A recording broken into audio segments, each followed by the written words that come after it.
Hello and welcome back to the channel. Now, as you can see, I'm sat in the comfort of my own home, and there's a very good reason for that. Recently, myself and my good friend Ellis with Photography, check him out, he has a YouTube channel as well, excellent. We just had a few days away in the Yorkshire Dales.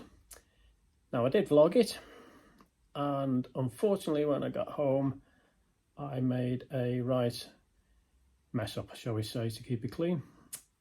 What I normally do is plug it in, the SD card into my laptop, and I have a folder where I transfer everything into, and I can leave it there until I'm ready to put the video together. I thought I'd done it, but I didn't.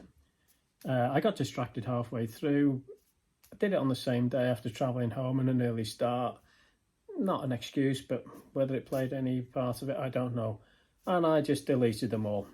Now, before anybody says something, I did actually clear the bin as well, and that was it. So they're gone. Now my son went on, he works in IT, he's in charge of 5 schools, so there's not much he cannot do with the PC, stuff like that.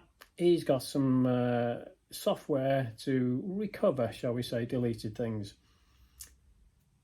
For some reason, I could see as he was doing it, all deleted folders, files, photos that I got rid of recently, but we just could not find that. And as he said, that usually finds 95% of the stuff.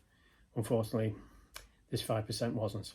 Anyway, so this vlog I put together thankfully to Ellis, who's done some phone footage of me doing bits and pieces. Get my words out. I've got a bit of drone footage, and the photos are all there. It's just the actual B-roll, which for me in my vlogging is the actual A-roll, because I'm not an audience with type of vlogger, even though I'm doing it now. So yeah, it's something different. I'll do a bit of a voiceover like I do on my own shorts, my other channel with the old 2 or 3 minute videos. So hope you enjoy it, and I shall get back to you and talk you through 1 or 2 things what we're doing as well after. Okay, so thanks. After checking in at our accommodation, which was the Rose and Crown, for a couple of nights, we decided we'll have something to eat. We both had the same, which was lamb and mint pie. It was absolutely delicious. So after that, we decided to head out on our 5 miles away or so was Aysgarth Falls, which is now on the screen. I sent the drone up here. It was a lovely place. Haven't been here for years, but as you'll see, it's more of a series of cascades, Aysgarth Falls, which is rather than just your normal one large drop. It's a beautiful place, and I say only 5 miles away. This was early evening. We were hoping for a bit of a sunset. It didn't really materialise, even though, as you can see probably through the DJI there's 1 or 2 clouds in the sky. I took some photos, and they'll be coming up on screen soon. What you'll have here is a still from low down from the drone. Then I went a bit higher to give you more of an overall look of the falls, and that'll just show you those series of cascades I'm on about. I did take a camera shot from an angle, and you'll see that as well coming up soon. There's a drone shot, and you can see there a perfect example of the nice wide Aysgarth Falls. That's a camera shot low down. Okay. The next morning, after a lovely breakfast, we headed out to Scalaba Force. Now, this is quite a popular place, but with it being quite rainy this morning, we had the place to ourselves. Managed to get a bit of B-roll there from the phone, hence the look of that, and a few camera shots. The next one's a 4-second exposure, because I noticed these lovely little patterns and swirls. Didn't get one, as you can see, got about 3 or 4 of them. From here we headed to Janet's Foss and Goredale Scar, both of which however were horrendously busy. Now there were lots of school parties on the day trip, as well as the usual visitors, so we decided to move on. What we did find off the beaten track was this little waterfall here called Catrig Force. It's absolutely beautiful when you compare it to what we saw at Janet's Foss. From here we carried on towards Malham and Malham Tarn. Now Malham, you have many areas of limestone, as you can see here in just this little bit of footage. From there we moved to Malham Tarn up the road. A little bit of drone footage here. There's a tarn in the distance you can see. But we also had a lovely bit of sunlight pop through and managed to get a decent photo of a barn on a field with walls around in light and the rest of the mountains in shade. Then here it is on screen now.